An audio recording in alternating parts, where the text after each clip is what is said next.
Harvey Ussery, who wrote the book on the backyard chicken flock, probably has offered the greatest amount of alternatives for things. Here at our farm, one of the problems with being at scale where we are, and Neil doesn't tell us how many chickens he has. For sure, it's a big difference whether you have 12 chickens or 2,000 chickens. All right. So I'm gonna assume that Neil's flock is relatively small, say 50 or fewer.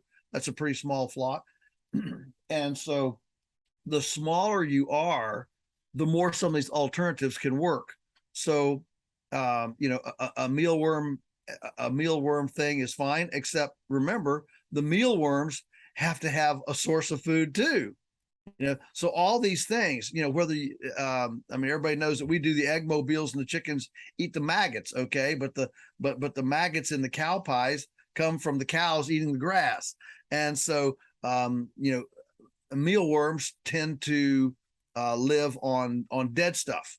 So are you going to start going out along the road picking up roadkill, to feed the mealworms?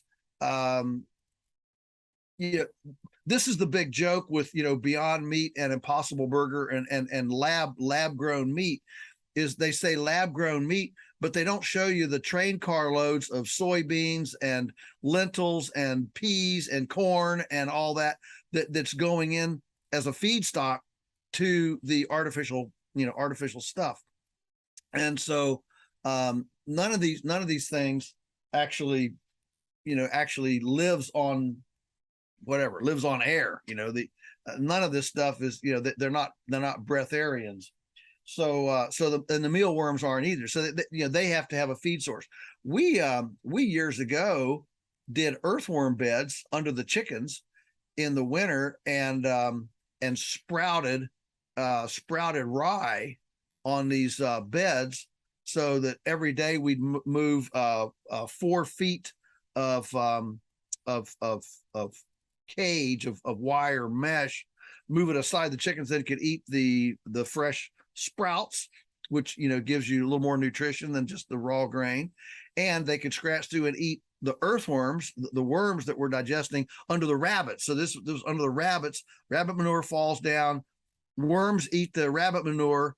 Now remember, how does all this start? It starts with being able to get feed for the rabbits. Okay, so but anyway, you get the feed for the rabbits poop, grow the earthworms.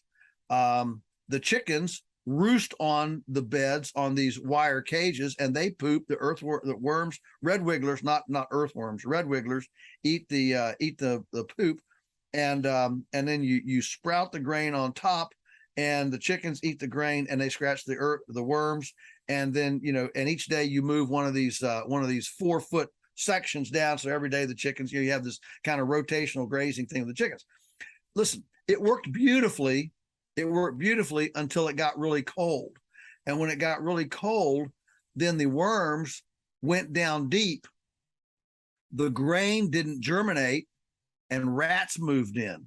And that whole hoop house became infested with massive rats.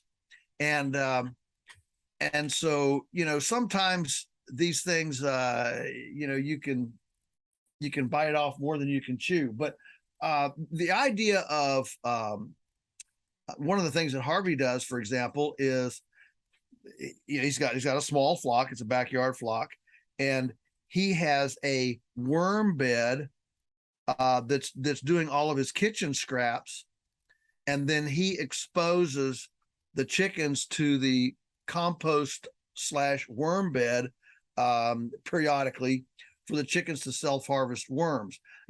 I really think mealworms, yes, they have some options. I think regular red wiggler worms have some options. Those are all great protein sources. Then the problem becomes starch. Where are you going to get your carbohydrate?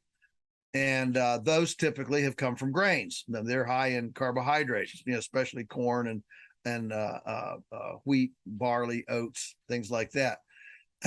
And of course, in the wild, remember, in the wild, birds eat a lot of seeds. I mean, that's what birds eat in the wild, is primarily seeds and bugs. Seeds and bugs. Those are the two, the two things that get them. I will tell you that even at our scale, we have whatever 4,000 layers.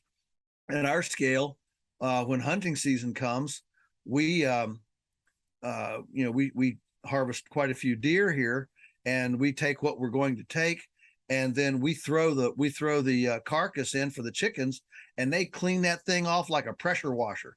They eat every little bit of meat, and that becomes a wintertime supplement for them when we don't have grasshoppers and crickets.